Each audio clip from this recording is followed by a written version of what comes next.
So you've got this amazing idea, right? But how do you actually sell it? That's what we're tackling today. We're going to build the ultimate guide to crafting a startup pitch that does more than just get you noticed, it gets you funded. We'll show you exactly how to ditch the feature list and instead tell a story that investors literally can't ignore. All right, so where do we even begin? Well, interestingly, not with the perfect pitch. We're actually going to start with the #1 mistake that almost every founder makes. If you can get this one thing right, you're already way ahead of the curve. Just think about it for a second. The last time you were super excited to tell someone about a new idea, what did you lead with? Chances are, your first instinct, what feels most natural, is actually the exact opposite of what you should be doing. And here it is. The big mistake is jumping straight into the product. The demo, the feature list. It's such a trap. When you do that, you're treating the investor like they're a customer, not a potential partner. And you got to remember, a pitch is not a sales call. It is an invitation for someone to join you on this incredible journey, to share in your vision. Yeah, this slide just nails the difference, doesn't it? Look, on the left, you're just pitching a product. You're selling a tool. But on the right, you're telling a story. And that means you're selling a vision. It's kind of like the difference between saying, hey, here's a hammer, versus, with this hammer, we're going to build entire cities. See? One's just a thing, the other's a whole story of what's possible. Okay, so if you don't lead with the product, what do you lead with? It's simple, really. You lead with the one thing no one on earth can copy: you. Your pitch has to start with your foundation. It starts with the people who are actually behind this whole idea. At the end of the day, investors are betting on people, not just ideas. Think about it. Products pivot, markets can completely change overnight. But a truly strong team, they can navigate pretty much anything. And that all starts with your unique insight. This is it. This is your aha moment. What was the one thing you saw that everyone else just missed? You've got to be able to articulate this so clearly.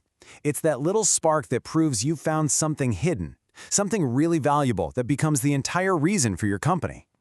So, after you've explained the what, you have to answer the why you. Seriously, why are you and your team the only people who can nail this? And listen, this isn't about being arrogant. It's about drawing a straight line from your personal history, your specific expertise, directly to the problem you're trying to solve.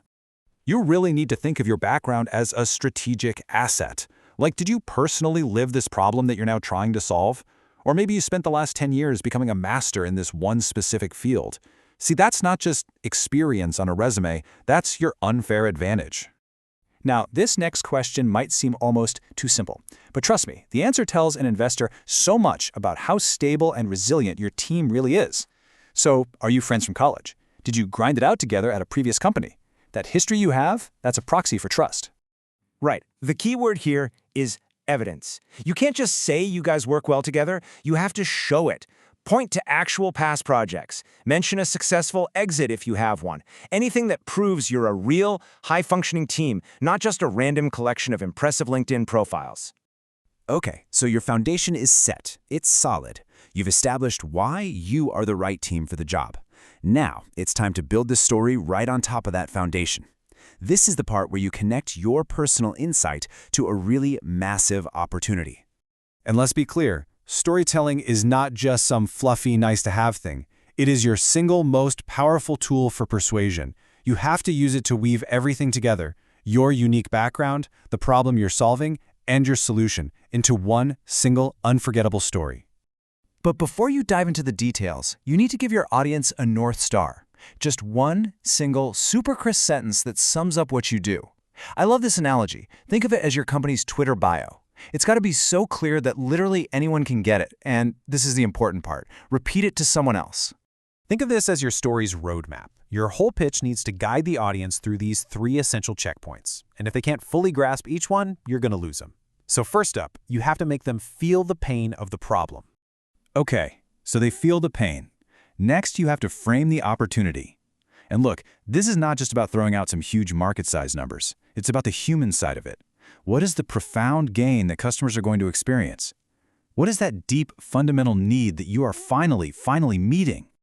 Man, this quote just gets right to the heart of it. Your solution cannot be a nice-to-have. No way. It has to be a must-have. It needs to be a painkiller for a really sharp day-to-day problem. For the user, it absolutely has to feel like a genuine breakthrough.